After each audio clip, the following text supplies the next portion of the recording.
Welcome to Getting Heated, the place to debate and discuss all things surf-related. Goofy footers want to know, are there too many rights on the championship tour schedule? And for a pro surfer, what matters most, an Olympic gold medal or a world title? Plus, Stephanie Gilmore has 7 world titles, but the debate is whether or not she'll get an 8th. Also, could WSL contests be pay-per-view only in the future? Finally, we're going deep on legendary surfer Taj Burrow. What really prevented him from winning a world title? It's gonna be a good one. Buckle up. Hello, everyone, and welcome back to Getting Heated, the place for discussion, debate, and disputes on all things surf-related. I'm Dave Prodan, temporarily loaned out from the Lineup podcast, as well as my day job, here moderating the true stars of the show. Coolangatta's Mick Fanning, a 3-time world champion and Palm Beach High School alumni, and Hawaii's Ross Williams, a longtime CT standout and super coach to the stars. Gentlemen, thanks for joining us. No, Dave. Thanks for having us, Dave. Good to see you, Ross. So we're already a couple weeks in, and we are already a smash hit, and people are sending in comments on every platform, and we've been reading them. So if there's something you want to talk to us about, hit the subscribe button and drop it in the comments. We might pick it for the topic in the next show, just like we're doing today for YouTube subscriber Beto F. So for our opening exchange, Heat 1, we're going to tackle Beto F's question. Does the championship tour have too many right-handers on the schedule? And if so, does that actually put the goofy footers at a disadvantage? You're both unbiased natural footers, I'm sure. Ross, are there too many rights? Never enough rights. That being said, I am going to say yes, just because I picture macaronis being on the schedule, Mick. I picture like a Lakey Peak left. It's just really missing. There's nothing like it. So for performance, I would really love to see that. It is missing, not so much because of an advantage or a disadvantage in terms of the athletes, but just because of the wave. And conversely, I would say heavy waves. We have Chopu and we have Pipe, pretty gnarly, slabby, committed, shallow reef waves. I would love to see that on a right-hander as well. Sometimes we're lucky enough to suit up at the box in West Oz, but that's about it. And that's a really challenging type of surfing that right now we're only going left. The poor old goofy footer, hey? Always whinging about going right. Look, I sort of agree with you in the fact that, there's no rippable lefts on tour.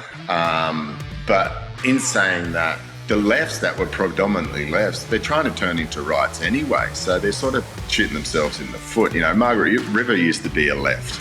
Pipeline was predominantly a left, and now everyone's going backdoor. Like, come on.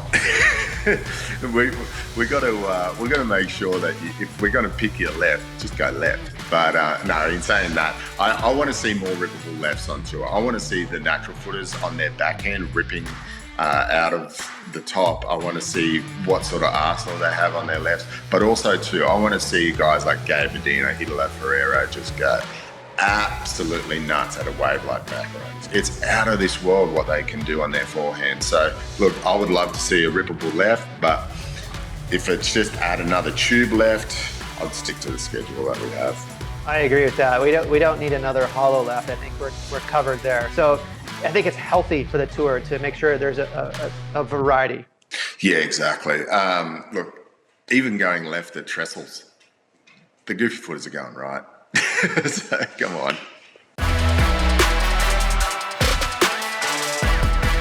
Last week, reports came out of Tokyo that the Olympic Games, which were originally rescheduled for this year, would not be happening due to ongoing challenges with COVID-19. Now, officials quickly came out to deny those reports, but where there's smoke, there's fire, and the status of surfing's Olympic debut remains in question.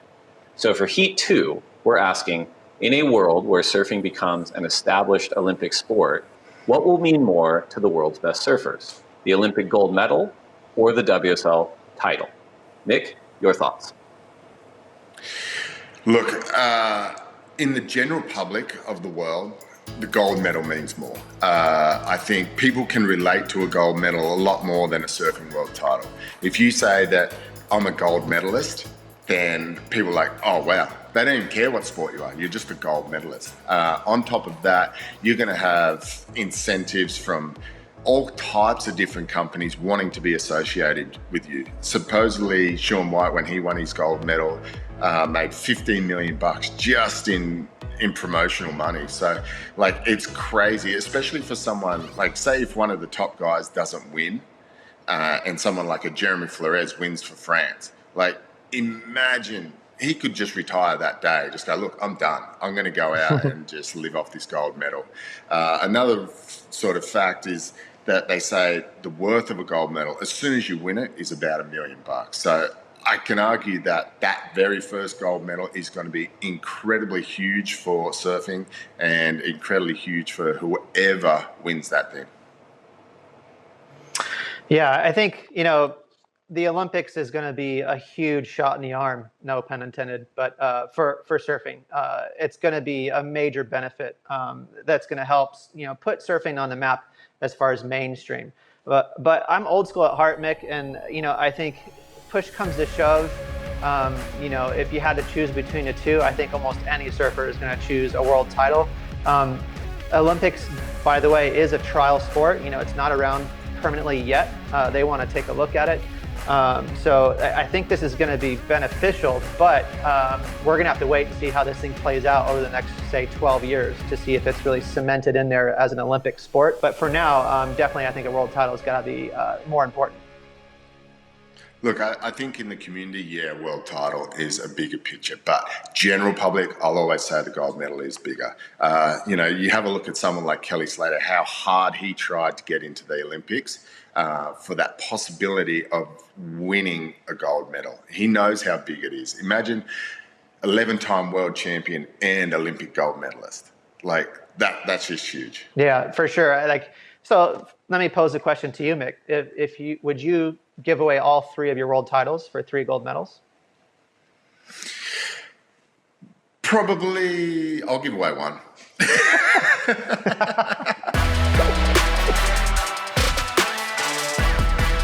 Well, if Japan does come off, one surfer who will unsurprisingly be there is 7-time world champion Stephanie Gilmore, representing Australia.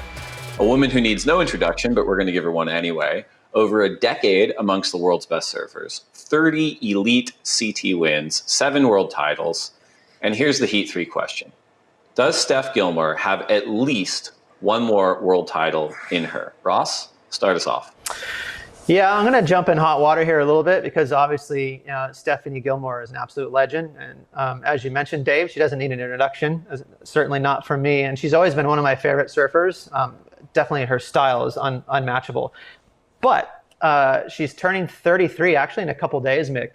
So she's getting up there in age compared to all these youngsters on tour, And a good example I choose from the 2 examples actually from the last full time we've had competition in 2019 was from Caroline Marks, who's the hot Grom on tour, and Lakey Peterson. And they both kind of handed some serious losses to Stephanie Gilmore. And it kind of points out what I think are some weaknesses that are starting to slowly but surely show in Steph surfing, which is power.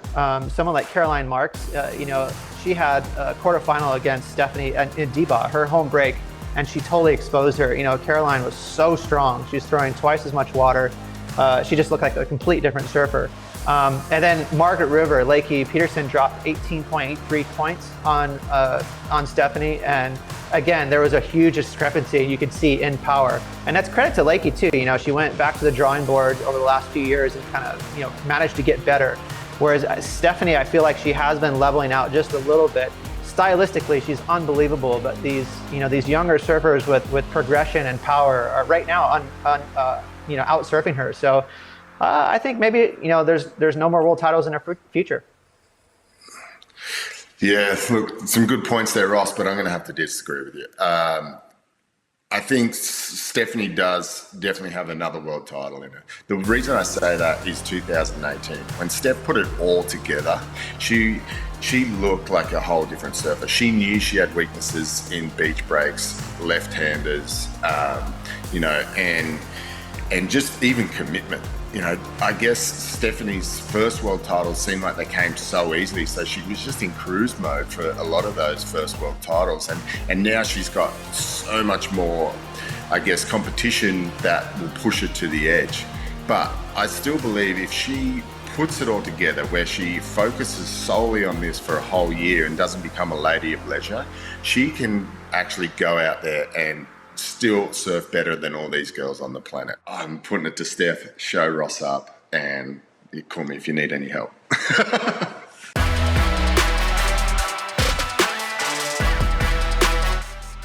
Last Sunday, Louisiana's Dustin Poirier knocked out Dublin's Conor McGregor in the second round of their UFC 257 fight, streamed live from Abu Dhabi for those willing to pony up $70. UFC's pay-per-view model has been the backbone of their consumer approach for years, and that brings us to the Heat 4 question. In surfing's near future, should the championship tour be accessed via pay-per-view? Mick, you're up. Dave, I believe so, but I think there's a way to do it. I think all the way up until the quarters, I think is free to air. I think you show everyone, so everyone gets a platform on free to air TV or on the website. But then I think from the quarters on, we can pay-per-view it. And I'm not talking like crazy money. Like, we go and spend $60 on one event, you know, a UFC event. What's $60 for a whole year where you get extra content and learn about the athletes that are on tour? You know, they might give you a little bit more insight if they know, oh, look, this is for pay-per-view. Maybe I might get a cut of that through the surfers agreements that we have. So, look, I think it's needed. We've also seen Stab throw out Stab High. I don't know the exact numbers on that, but I think they did fairly well. And I think it's time. As surfers, we expect everything for free. We expect movies for free, where back in the day you had to go out and buy your VCR or your DVD. You know, I would easily spend $30-$40 just for a Taylor Steele DVD. So just watch the best surfers on tour. I'm happy to put my hand in my pocket, and I reckon everyone else should. Ooh, Mick. There's a lot of angry people out there right now making you pay for surfing. Come on. Now this is a tricky one. I do think that there is a road for this, for, you know, pay-per-view events, but I would say this is where you'd maybe get creative, you know, and have fun with it and do sort of a one-off sort of event like UFC is, maybe like a Dane Reynolds versus Bobby Martinez, or someone that you're missing that's not on tour, where you could grab them and have like a pay-per-view event. But for the tour, you know, again, I like to link everything to the history and appreciate where we've come from. It's always been free. And again, this is maybe above our pay grade. Maybe Elo and Pat O'Connell can answer this question better than us. But, you know, if you're going to drive viewership up, I'm not sure making people pay is the way to do it. You want to get as many eyeballs as you can on surfing. And if you make people pay for it, in my opinion, it seems like that'll you know, lessen the crowd. Not to mention, you look at all the ball and bat sports, you know, they're all on television, and they're just promoting being on air, getting eyeballs on it, and then that makes the sponsors happy. So I think that's the way to the future. But, you know, it would be fun to have some kind of play events where you know, be creative and do some pay-per-view events that way. You can't say that last year's, or in 2019, when Pipeline come down, you would not pay to watch that event. You know, it was just incredible, the build-up, everything that went down to it. And it come down to that final heat. It was out of this world, where everyone was so enticed. Didn't matter where you were from, who you were going for, you were just so engaged in that. I feel like we need to do that. You know, we've lost magazines, we've lost DVDs, we've lost movies. Like, everyone's getting so much for free, but then we'll go and spend money on a forecast. You know, we've got 4 or 5 different forecasts that are all owned by the same people, and you're paying $60 for all of them. So let's get rid of one of those and put it into surfing and give some money back to the surfers that are actually putting on these great performances. I understand the business model, but I just disagree with it. I think the way to go is like how social media is. You know, social media is free. I just don't think squeezing money out of the viewers is the way to go forward. I think you got to promote, you know, getting these non-endemic sponsorships involved and as many eyeballs as possible. We're still going to get eyeballs, just from the quarters on. You got to pay. Your treat. When we return, Mick and Ross will go deep into the debate surrounding one of surfing's greatest ever talents and the mystery surrounding their inability to secure a world title.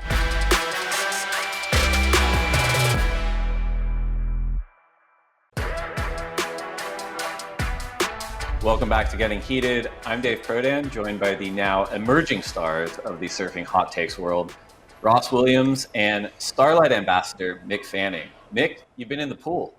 Yeah, mate. Look, thanks for bringing that up, Dave. Starlight Foundation, an incredible foundation.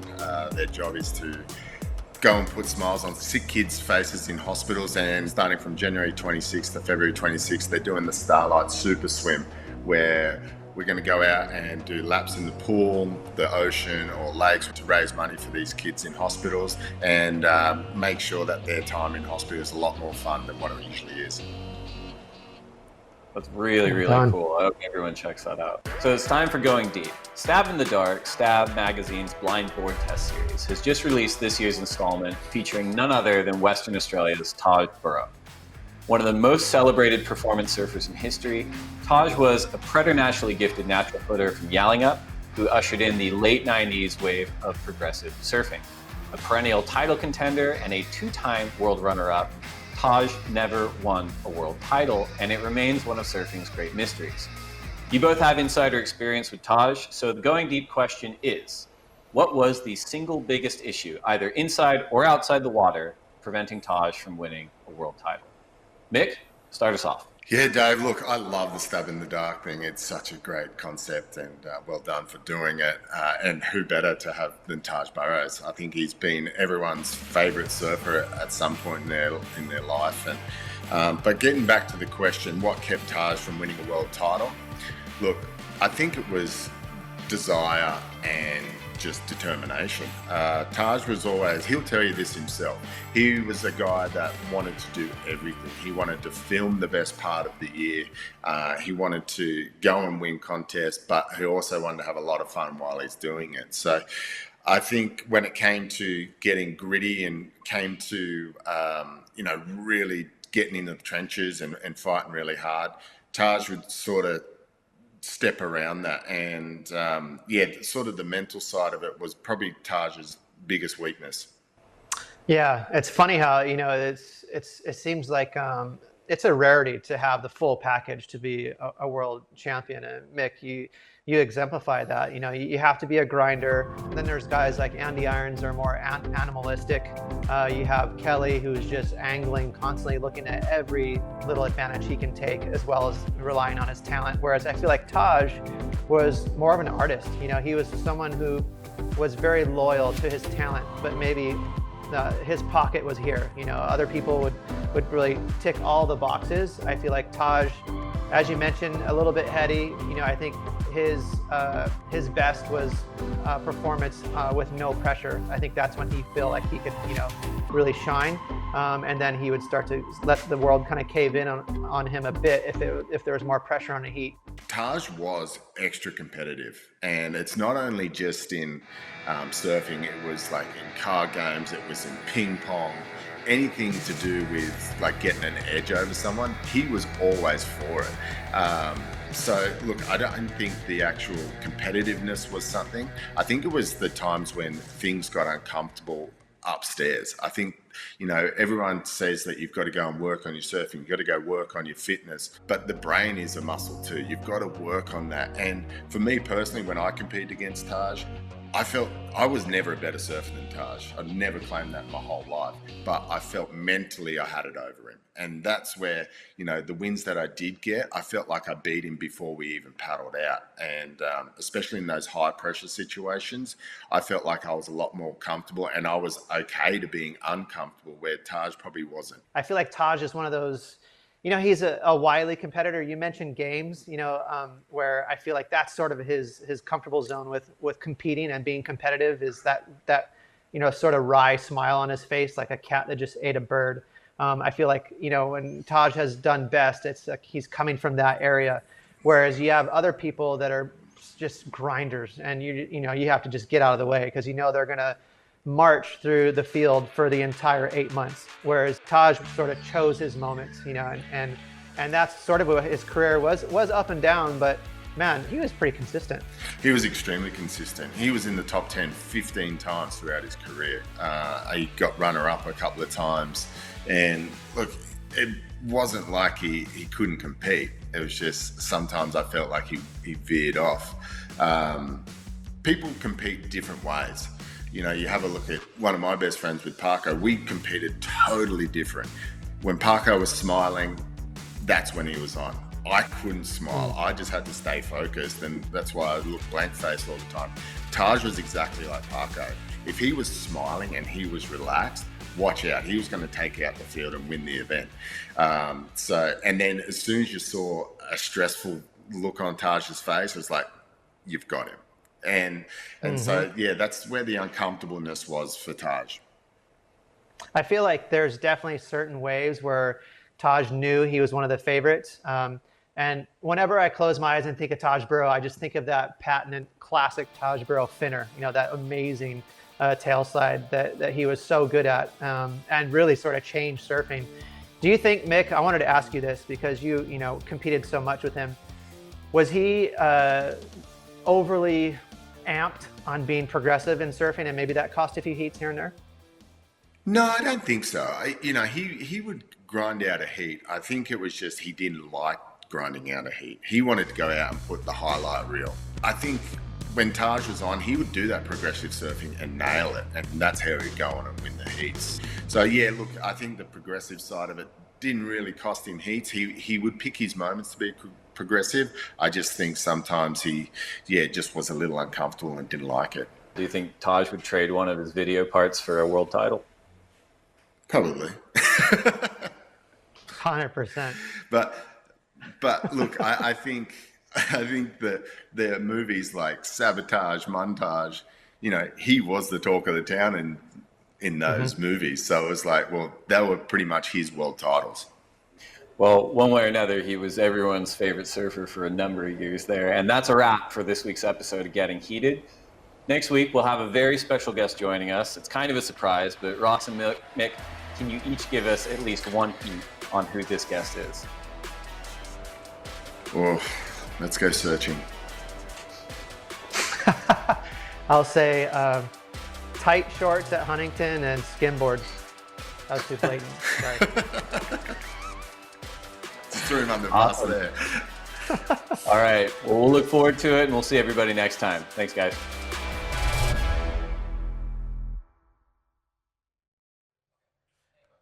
Do you like that? Well, if so, subscribe over there and then watch more videos over there. And then tell us your favorite videos down there. It's a 3-step process. Do them all now.